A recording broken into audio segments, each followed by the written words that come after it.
again with Rian. This is the second meeting for us in home learning. Well guys, don't forget, I will remind you again to keep healthy and stay at home in danger situation like nowadays, because outside coronavirus is everywhere. So follow the government said, work from home, study from home, and pray in home. Well guys, back to our topic material. Today we will discuss about part of speech. But before I explain to you, you have to write this material in order you can practice by yourself about this material. Okay, please you write.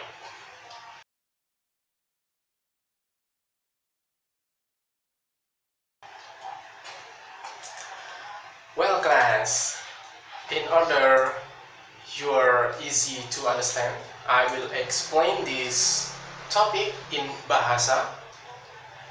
So please listen to me carefully in order you deeply understand about this material.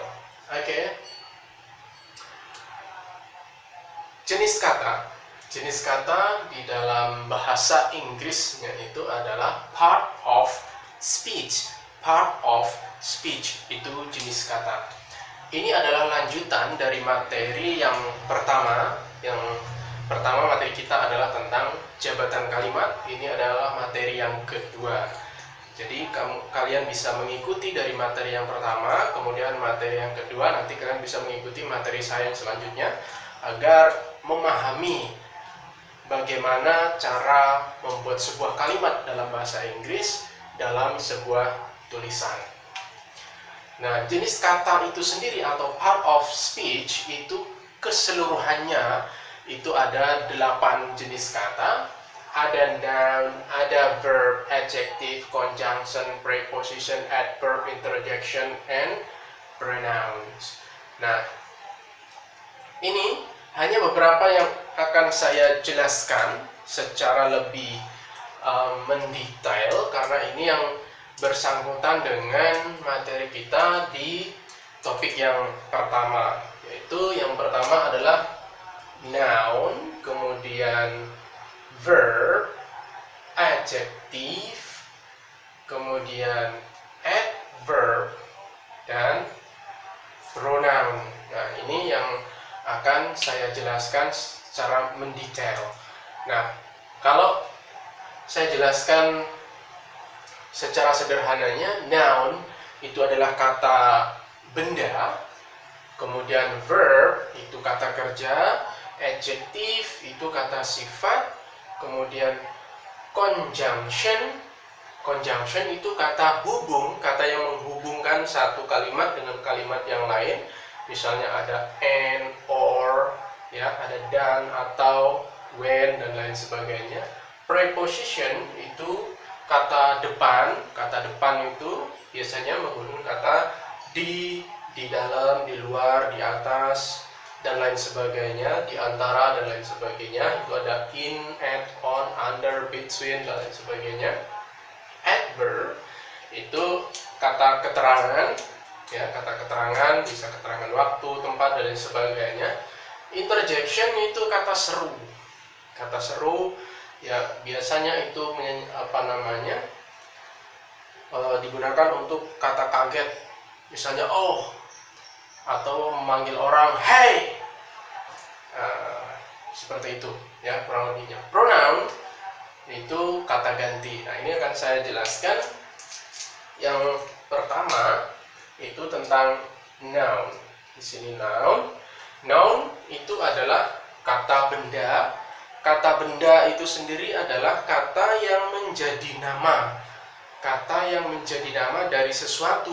Dan biasanya kata benda itu untuk nama benda-benda, bisa nama benda mati, bisa nama benda hidup, atau nama tempat dan sebagainya. Itu kata benda. Nah, benda itu ada yang konkret, ada yang abstrak. Nah, itu benda. Nah, di dalam kamus kata benda ini itu ada tandanya N atau KB. N itu noun, KB itu kata benda. Nah, itu tergantung dari kamusnya masing-masing. Setiap kamus itu keterangan untuk menyatakan kata benda itu berbeda-beda. Misalnya, example, kata buku. Buku dalam bahasa Inggrisnya adalah book. Nah, di kamus itu ada tandanya N. Berarti kata book itu adalah kata benda. Kemudian contoh lagi adalah house atau rumah. Rumah itu di kamus adalah house, itu ada N-nya. Tetapi yang perlu diingat, tidak semua kamus itu memiliki tanda. Ya, tidak semua kamus memiliki tanda, tergantung yang membuat kamus, tergantung yang ngarang kamus. Tapi untuk lebih jelasnya, kalau membeli kamus itu dipastikan ada keterangan-keterangan untuk memudahkan kita belajar. Nah, noun ini kemarin di jabatan kalimat dia posisinya dia bisa sebagai subjek, dia bisa sebagai objek. Nah, itu kemarin di jabatan kalimat ini posisi noun, ya, bisa subjek, bisa objek, bisa di awal kalimat, bisa di akhir kalimat. Yang kedua itu tentang verb. Verb ini yang kedua yaitu kata kerja. Kata kerja atau verb yaitu kata yang menunjukkan kegiatan, kata yang menunjukkan pekerjaan, kata yang menunjukkan aktivitas, baik secara physically kelihatan oleh mata maupun secara mental tidak kelihatan tapi terasa, tapi itu sebuah pekerjaan. Nah, kalau di dalam kamus itu ada tandanya seperti kata benda tadi. Nah, tandanya itu ada V atau verb atau VB atau verb juga, atau KK itu kata kerja atau do. Nah, ini tergantung kamusnya juga. Jadi tidak semua kamus itu ada tanda-tanda seperti ini. Tapi kalau di kamus online itu kebanyakan ada tandanya, bisa di-download di Google. Itu ada e-kamus atau kamusku, ya, bisa di Play Store untuk handphone, itu juga ada. Itu kamus elektronik. Nah, kata kerja tadi ada secara fisik, ada secara mental. Nah, fisik itu pekerjaannya kelihatan, mental itu pekerjaannya tidak kelihatan, tapi terasa, tapi itu sebuah pekerjaan. Nah, contoh yang kelihatan itu misalnya makan. Makan itu di dalam kamus tulisannya ada to eat, ada to-nya. Nah, di sini ada to-nya. Nah, kemudian minum, to drink, drink, ada k-nya, ada k-nya, to drink. Nah, ada to-nya. Nah, ini adalah kata kerja yang secara fisik kelihatan oleh mata. Ya, dan masih banyak lagi yang lain, misalnya study, belajar, swim, berenang, sleep, tidur, dan lain sebagainya. Itu pekerjaan yang terlihat oleh mata. Nah, tapi kalau sudah masuk ke dalam sebuah kalimat, kata to ini itu hilang, jadi tidak dipakai. Misalnya saya makan, I eat, jadi bukan I to eat, jadi to-nya tidak dipakai. Misalnya saya minum, I drink, jadi bukan I to drink, jadi to-nya itu tidak dipakai. Nah, to ini hanya sebagai penanda bahwa kata itu adalah kata kerja. Kemudian bentuk yang kedua adalah secara mental. Dia kata kerja tapi tidak terlihat, tapi terasa, misalnya mencintai. Mencintai itu dalam kamus adalah to love. Nah, di sini ada to-nya karena kata love itu pekerjaan. Berpikir, to think, to think. Nah, di sini ada to-nya. Nah, ini adalah kata kerja secara mental. Dia tidak terlihat tapi terasa. Kalau dimasukkan ke dalam sebuah kalimat, misalnya saya mencintai, I love, maka to-nya itu tidak dipakai, bukan I to love tapi I love. Jadi to ini tidak dimasukkan meskipun di dalam kamusnya ada kata to-nya. Nah, ini bentuk kata kerja. Ini posisinya sebagai predikat dalam sebuah kalimat. Predikat dalam sebuah kalimat, subjeknya kata benda, predikatnya kata kerja. Ya. Jadi kalau sebuah kalimat ada kata kerja, maka tidak perlu menggunakan kata bantu atau kata kerja bantu, atau verb to be, tidak perlu menggunakan itu. Kemudian adjektif. Adjektif itu kata sifat. Kata sifat adjektif yaitu kata yang menunjukkan sebuah corak maupun menunjukkan keadaan. Itu kata sifat.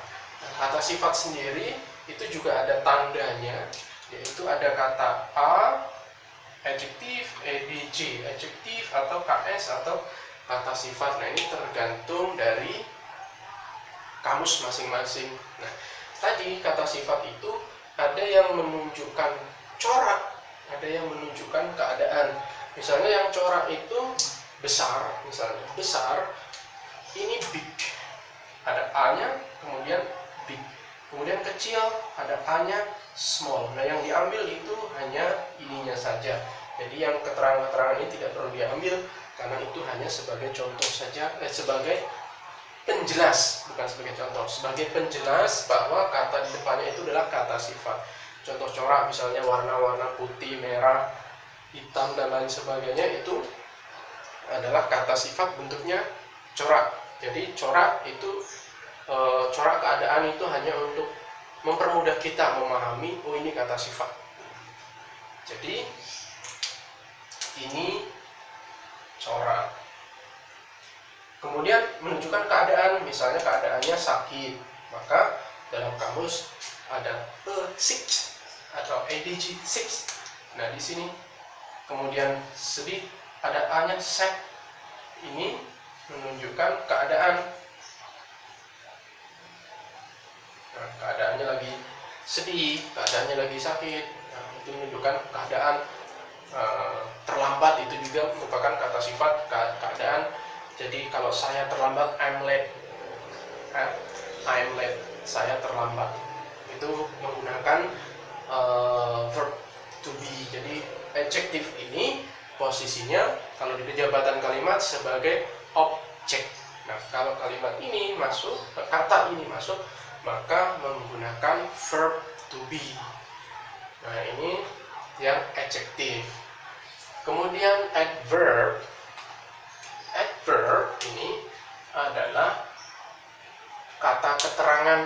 Kata keterangan itu kata yang menerangkan dari kata kerja, kata yang menerangkan dari kata sifat, kata yang menerangkan dari adverb itu sendiri. Dia keterangan menerangkan. Menerangkan itu kapan kejadian ini terjadi, itu keterangan. Di mana kejadian ini terjadi, itu keterangan. Makanya ada kata kemarin, yesterday, berarti itu keterangan kejadiannya sudah lewat. Nah, ini mempengaruhi kata kerja. Mempengaruhi kata kerja berapa yang harus dipakai, kata kerja pertama kah atau kedua kah. Ini adverb. Kemudian yang terakhir, yang kelima adalah pronoun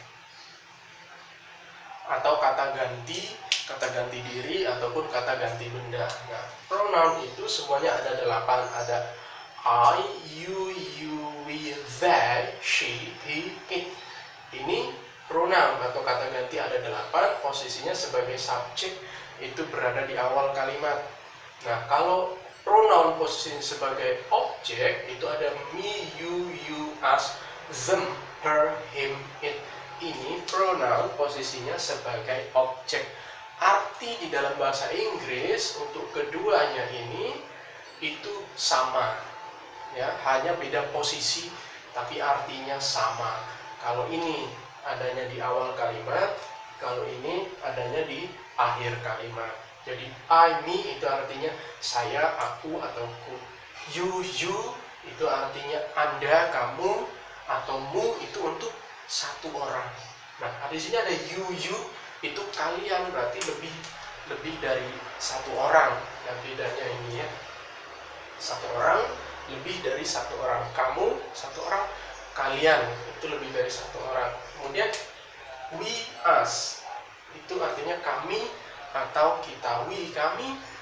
Kemudian us juga kami. Ini bacanya us, jadi bukan use, karena masih banyak yang membacanya use, tapi ini us, us. Kemudian ini they,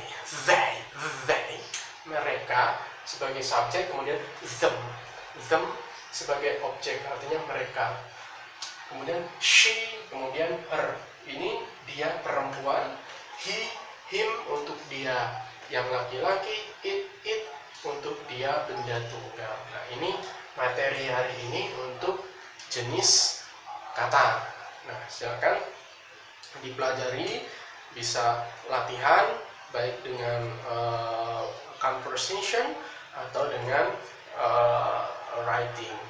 Jadi bisa dengan bercakap-cakap atau dengan tulisan. Jadi harus perhatikan kalimat bahasa Inggris, pastikan itu jabatannya benar, ada subjeknya, ada predikatnya, ada objeknya, dengan memperhatikan ini semua. Okay?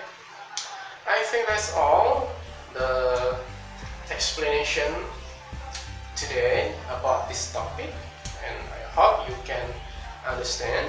But if you don't practice, you will not understand. If you want to understand, you have to practice. Without practice, you will not understand. So you have to you have to practice, and practice again. Thank you very much for your attention. That's all. Thank you. Good morning.